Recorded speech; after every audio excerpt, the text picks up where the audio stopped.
C'est seulement par la solitude et avec la solitude que nous pouvons libérer une force quelque part en nous où il était jusqu'à présent difficile de l'apercevoir. Une quiétude profonde, patiente. Une attente sont maintenant de rigueur. Cette non-intervention est certainement ce qu'il y a de plus difficile. Elle purifie jusqu'à la frustration notre besoin d'activité. Beaucoup passent à côté de cette épreuve et sont arrêtés par leur générosité trop inquiète ou par un zèle trop agité. Seul pourtant le repos et la quiétude nous mettent en état de nous livrer tout entier à une activité de loin beaucoup plus profonde et plus importante en nous. Lorsque le Seigneur apparut à Élie dans le désert, ce n'était pas dans l'agitation et dans le bruit, mais dans le doux murmure d'une brise fraîche qu'il se fit reconnaître. 1 Romains 19, 12.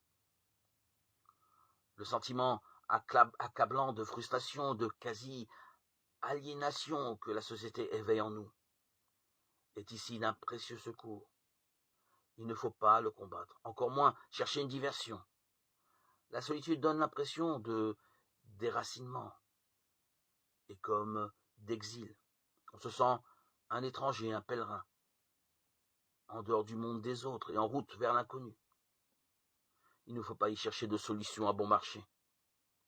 Le coin de solitude qu'il a obtenu en héritage, l'homme ou la femme doit le féconder et le travailler comme s'il était un fragment du monde nouveau, une demeure avec Jésus et le Père.